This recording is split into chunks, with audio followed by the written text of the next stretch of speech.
O prazo para a declaração do Imposto de Renda 2023, ano base 2022, começou no dia 15 de março e vai até o dia 31 de maio.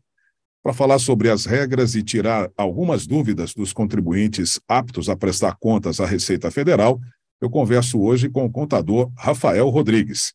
Olá, Rafael, seja muito bem-vindo aqui ao Região. Obrigado pelo convite. Vamos esclarecer as dúvidas dos sanjoanenses relacionadas ao Imposto de Renda 2023.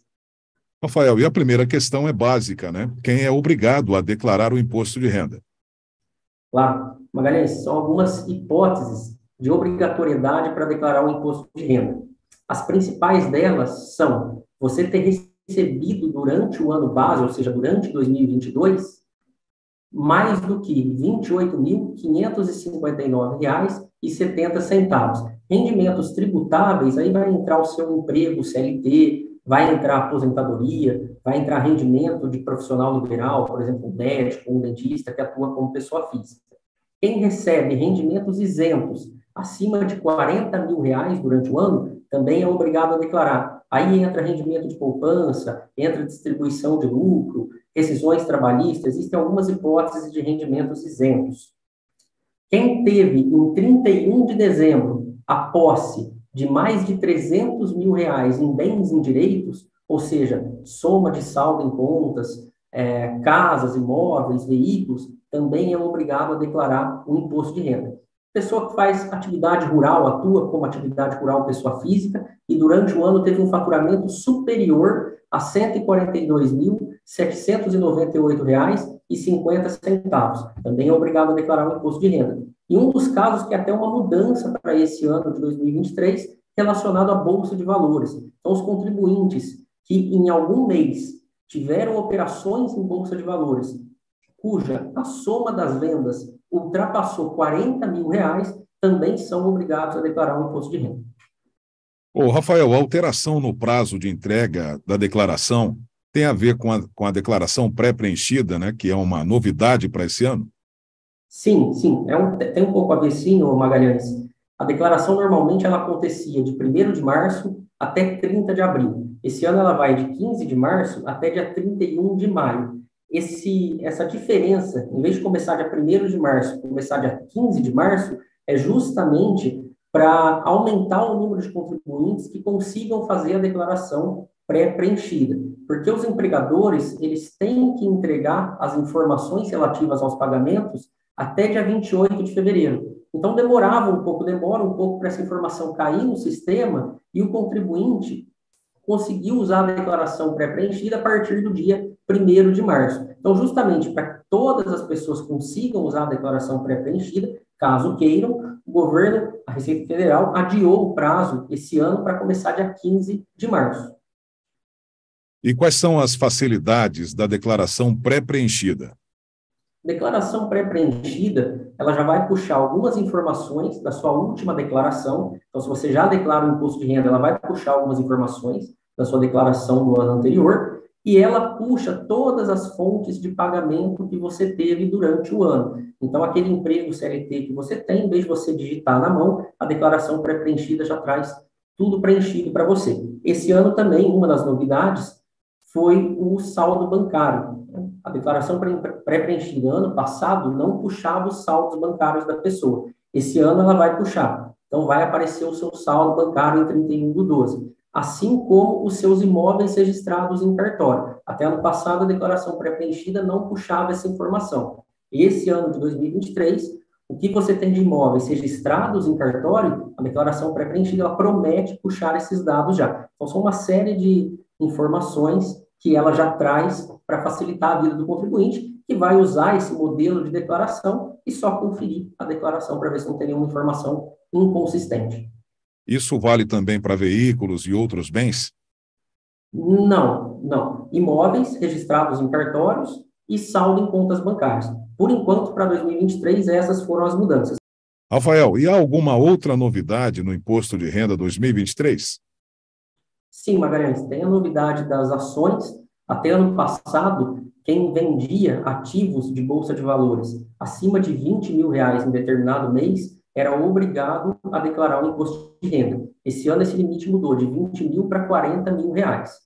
Tem também a novidade na prioridade da restituição. Então, as pessoas que escolherem a restituição através de PIX terão prioridade, e quem utilizar a declaração pré-preenchida também terá prioridade. E uma das maiores novidades é a pensão alimentícia. Até no passado, ela era um rendimento tributável para quem recebia. Então, isso aumentava a base de cálculo, aumentava o valor que você tinha que pagar de imposto de renda.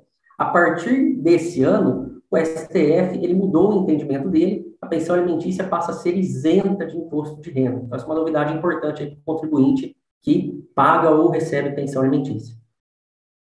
Rafael, depois de 8 anos, o governo anunciou a atualização da tabela do imposto de renda, uma demanda antiga. Qual a faixa de renda beneficiada com essa medida que passa a vigorar a partir do ano que vem? Magalhães, então, a partir de maio desse ano, o salário mínimo muda para 1.320, atualmente é 1.302, e pela nova tabela do imposto de renda que o governo atualizou, as pessoas que recebem até 2 salários mínimos, ou seja, R$ 2.640, elas serão isentas do imposto de renda. Pela tabela atual, é isento de imposto de renda quem recebe até R$ 1.903,98. Então, essa faixa da população que recebe até 2 salários mínimos vai ser beneficiada por essa mudança da tabela da Receita Federal.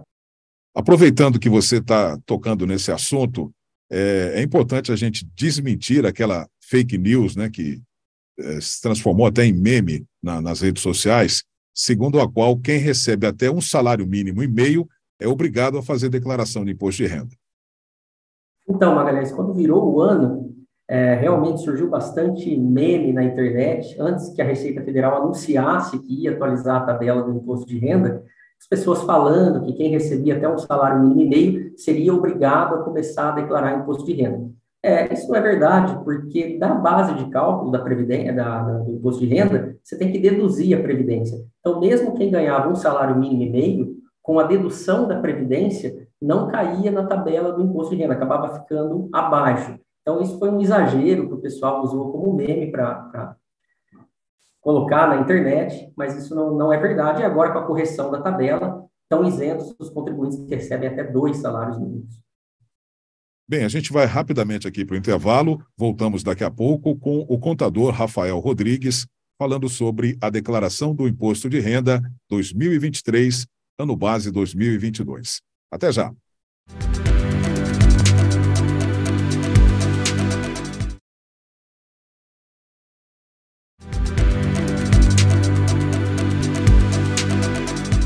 Nós já estamos de volta aqui no Região, pela TV União, em sinal aberto e digital para toda a nossa região e também nas redes sociais. Hoje com a presença do contador Rafael Rodrigues, falando sobre a declaração do imposto de renda. Rafael, quem declara logo no início do prazo, recebe nos primeiros lotes? Sim, Magalhães. Existem as prioridades, que são as pessoas idosas e as pessoas portadoras de algum tipo de deficiência grave. Após isso, o governo, esse ano, mudou. As pessoas que escolherem a restituição através do PIX têm prioridade, e as que fizerem a declaração pré-preenchida também têm prioridade. Mas quem entrega antes também tem prioridade. Não chega a ser uma prioridade, mas são 5 lotes de restituição. Quanto antes você entrega, você recebe a restituição nos primeiros lotes. Se você deixar para entregar muito no final, você provavelmente vai cair no último lote. E quais as vantagens e desvantagens de declarar no início ou quase no fim do prazo? Tem gente que está pensando na Selic, né, e deixa para o final, né?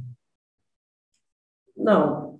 Você declarar no começo do prazo, além de você conseguir a restituição de maneira mais rápida, você tem tempo para retificar caso você cometa algum erro. Quando você deixa muito para o final da declaração, e quando você deixa principalmente para a última semana ou para o último dia, você corre o risco do sistema da Receita Federal ficar instável, justamente pela quantidade massiva de pessoas que deixam para o final. Então, é sempre interessante você não deixar para a última hora. Sempre vai faltar aquele documento. Você vai declarar, aí quando você junta toda a documentação, mas faltou o documento do carro. E aí, se você deixou para a última semana, não vai dar tempo de você buscar esse documento. Então, para que você consiga fazer de maneira tranquila, receba a restituição com prioridade, é interessante que você faça logo no começo, né? Não é aconselhável que você deixe para a última semana ou para o último dia. E apesar das informações, muitos contribuintes têm ainda muitas dificuldades, cometem erros na hora de fazer a declaração do imposto de renda. E quais são as orientações aí do contador para que isso não aconteça, apesar dessa inovação da declaração pré-preenchida, que facilita muito as coisas? A principal orientação, Magalhães, é o contribuinte, principalmente se ele tiver dúvidas, né, tiver insegurança dele mesmo fazer a declaração. Tem muita gente que opta por fazer a declaração, é procurar um profissional, tirar suas dúvidas, organizar a documentação com antecedência. Então, veja a documentação que você precisa para declarar o imposto de renda. Logo que começa o prazo, começa a ir atrás dessa documentação, documentação de veículos, documentação de financiamento, extratos bancários, documentação de imóveis, junta tudo isso, busca o auxílio de um profissional.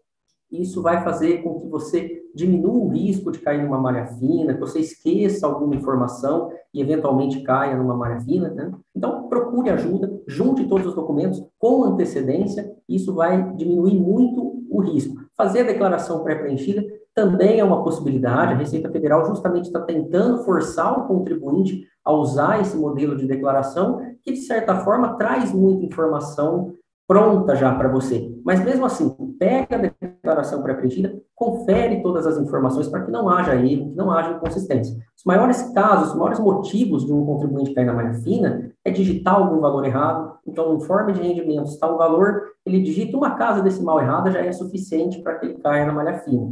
Omitiu uma fonte pagadora, então ele tem 2, 3 empregos, mas ele só declara 2, não declara o terceiro. Isso às vezes acontece até por engano. Então, você ter a ajuda de um profissional, ou até começar pela declaração pré-preenchida, que já puxa essas informações, ou seja, não vai deixar você esquecer de nenhuma fonte pagadora, auxilia bastante.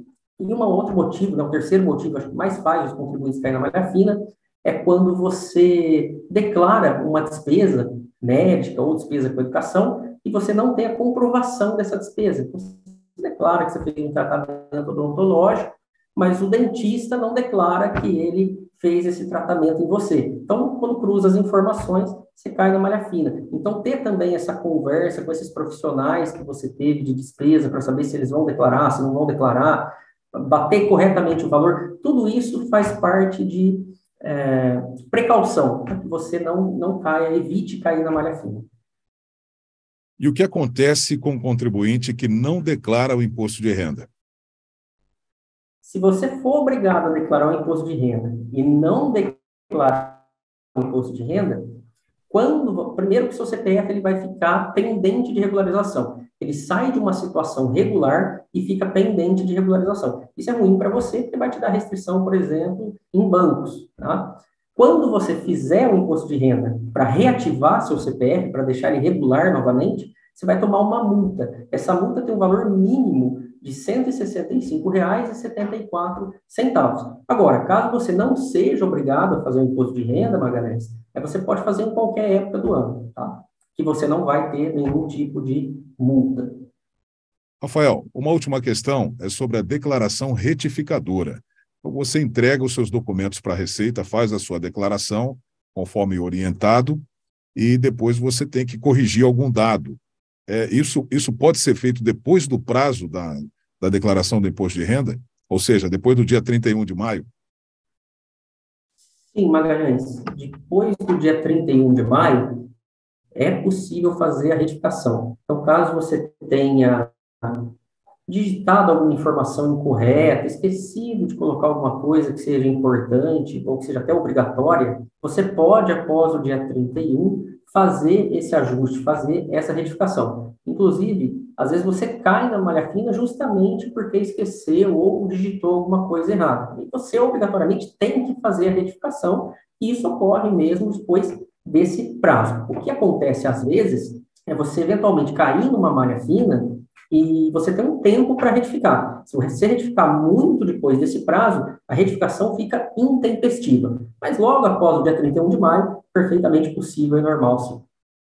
Rafael Rodrigues, contador, muito obrigado pela sua presença aqui no Região, trazendo informações importantes para os nossos telespectadores da TV aberta e também para o pessoal que nos acompanha aqui pelas redes sociais. Foi um grande prazer ter falado com você. Obrigado pela sua gentileza de nos atender. Obrigado, Rafael. Eu que agradeço, Magalhães. Muito obrigado pelo convite. Um prazer, foi todo meu. Obrigado mesmo. Ok, a gente vai ficando por aqui, agradecendo a você de casa que esteve conosco. Um grande abraço e até o próximo Região.